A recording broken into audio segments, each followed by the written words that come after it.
Hey guys, it's your boy CeeLo, not green, and today we got a whole bunch of updates about Overwatch 2. With only a week away now from launch day on October 4th, the real info train is starting to get rolling. And call me your conductor, baby. Chugga chugga choo choo.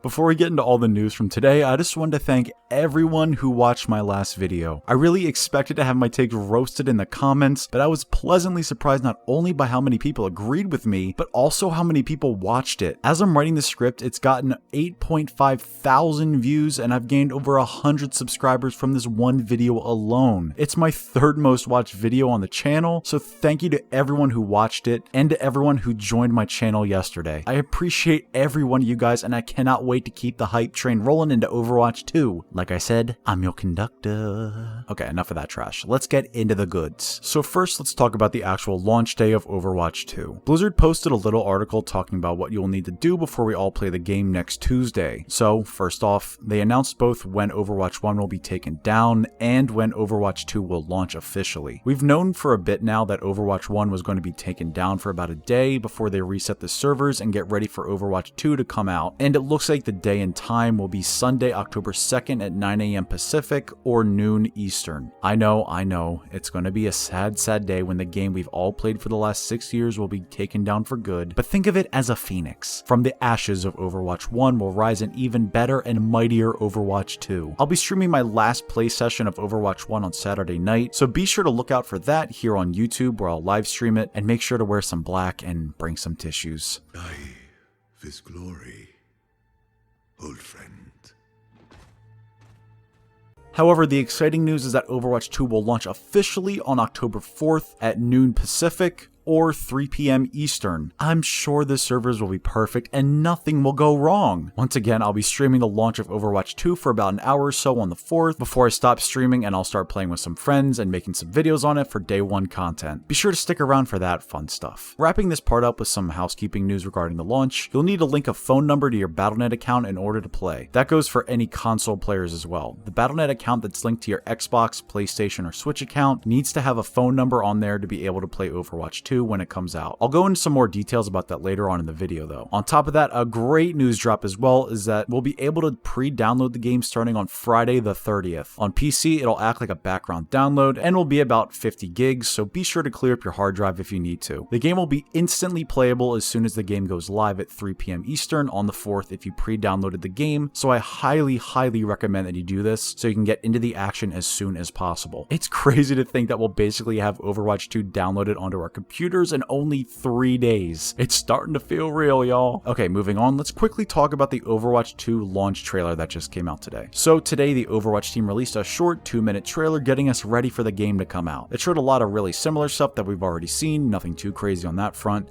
but there were a few things in there that I wanted to touch on. First, there appears to be some of the new hero select animations. This little section here with Tracer, Zenyatta, Sigma, Moira, and Junkrat look like the new hero selection animations when you're selecting heroes. Like when you click on them and, they do that little animation. I think that's what those are. I think that's really one of those small but really nice changes to the game that really adds that new feel to it. And they look a lot more dynamic than before. The Tracer one has so much energy to it, and the Sigma one goes crazy too. Really fondling those things, eh? Another thing we can see is a brief few clips of the Kiriko animated short, as well as one for the Sojourn animated short. Now listen, I'm not gonna lie and say I haven't seen the Kiriko one already, but that leaked short a few weeks ago was legit and all of those scenes were in there, so yeah, the leak was real in case anyone had any doubt. But the Sojourn one we haven't seen yet at all, and this is the first final render clip we've seen. Her hair looks crazy detailed in it. The in-game model makes it look kind of flat, but man, the cinematic renders always look so incredible. I would bet money that at some point this week, we're going to get to see both of them released to the public to help build some hype. I'd imagine we could see the Kiriko one on Thursday or something, and then the Sojourn one on Monday, one day before launch. I have this gut feeling that the Sojourn one will be some actual hype-inducing short, or she'll get a call from Winston or Reinhardt saying to join Overwatch again, and it'll be a perfect segue into the game launching the next day to build a ton of hype. Okay, listen, if I'm right about this,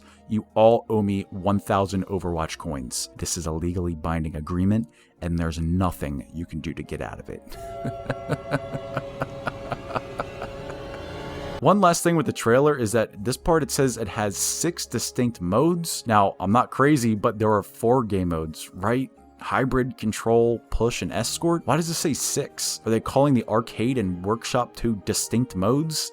I don't know, just some food for thought. Okay, the last bit of news for this video was this giant article that Blizzard released about their new Defense Matrix initiative. Basically, Blizzard is calming the nerves of a bunch of people who thought that free-to-play was going to bring in a bunch of bad actors and smurfs and cheaters. So in this article, they went over everything that will help keep Overwatch 2 safe from these types of people on launch day and into the future. So let's dive into everything. The first part is the SMS or phone number verification. Like I said earlier, you'll have to make sure that your Battle.net account, regardless if you're on PC or console, has a phone number applied to it. You can only have one phone number tied to an account, and every phone number can only have one account linked to it. This makes sure that you can't just make a million accounts for free and be able to play Overwatch 2. I know on PC, and especially console, smurfing has been a horrible problem because there's no barrier of entry for new accounts besides buying the game again. And on console, if you have the game disc or the game is installed on your console, you can make as many accounts as you want with that one copy bought, so it could get insane. This isn't the only preventative measure either. They now apparently have new machine learning AI that will listen in to all of your conversations. No, I'm just kidding.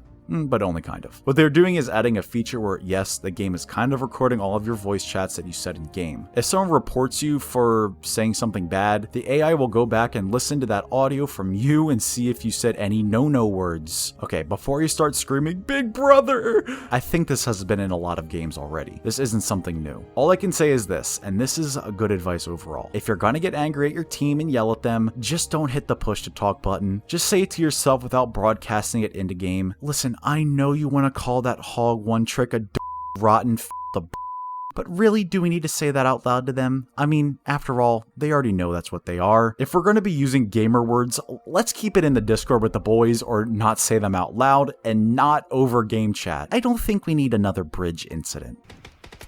What a fucking... The AI will transcribe the audio of the reported person, turn the audio into text, and then will be stored for 30 days before getting deleted if nothing is detected. Let's hope that this text-to-speech is accurate, because I could think of a few words that could be false flagged. So all in all, the moral of the story is, be nice to people. And if you have mean things to say them to yourself, and not over voice chat.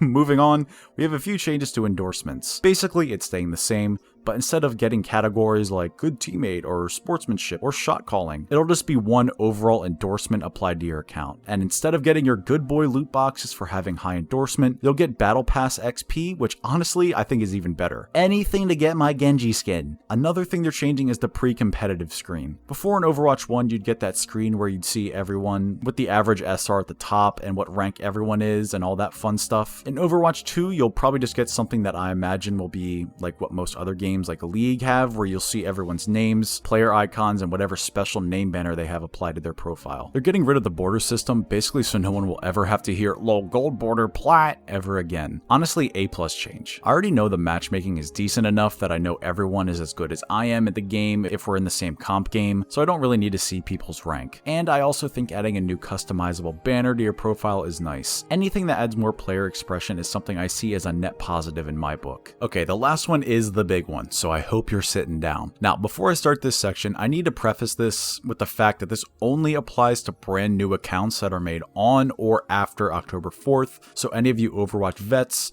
you don't need to worry about this part. In Overwatch 2, Blizzard is adding a new first-time user experience. What is this, you ask? Well, from the sounds of it, it'll be a new way for new players to slowly be integrated into the game. Think of it as like a new style of a tutorial. Picture this. You're a new player. There are 4 game modes with 22 maps and 35 heroes to play. Now tell me, where would you start? I remember back when I played Overwatch 1 for the first time in May 2016, I felt so overwhelmed with the amount of heroes, and they've added 14 since then. I can't even imagine how I'd feel jumping into the game now, 6 years in. What Blizzard is doing is making it so new players will have to unlock all the heroes as they play the game. I can already hear people crying about this, so let me explain why this is a good thing. They say that they will allow new players to start playing the game with some of the easier characters unlocked, and over the course of about 100 games played, they'll unlock every hero. This allows new players to learn the ropes of the game on some of the easier heroes, like Mercy or Moira on support, Soldier or Junkrat on DPS,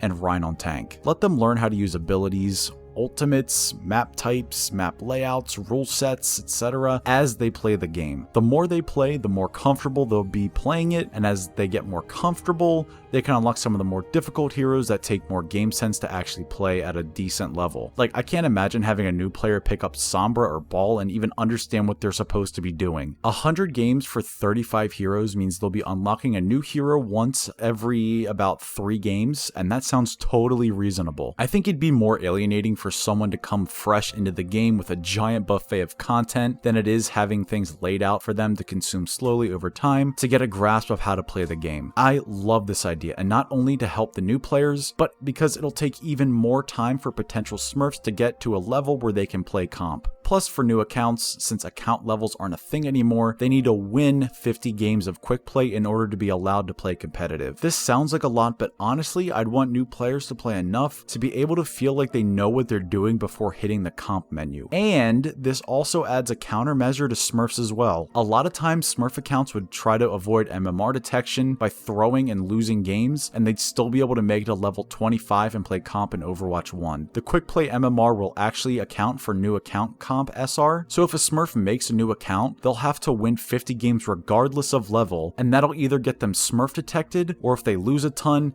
it'll take them even longer to get them to that 50 win threshold, as well as having to deal with the SMS verification. So overall, the system seems like nothing but a W in my book. Great job by the Overwatch team to help new players, as well as stunt smurf accounts in one move. Okay, that wraps up some of the big news that dropped today regarding the launch of Overwatch 2. Really good stuff today. I'm super happy with everything that Blizzard had to say today, and I think more is coming later this week. I'm going to be making another video later today that'll get uploaded tomorrow, talking about some of the really cool future things that could be coming to Overwatch 2, so make sure to subscribe because I don't think you're going to want to miss out on tomorrow's video. Okay, that's it from me. Thanks so much for watching, guys. The last video got me mad hyped for the future of the channel, and I'm so happy that all you guys are here along for the ride. Please like the video if you enjoyed or learned something new, subscribe and ring the bell icon to see more from me and to get notified when I upload next, and comment below telling me if you're excited for Overwatch 2 next week and what you're looking forward to the most. Okay, thanks so much again, guys, and as always,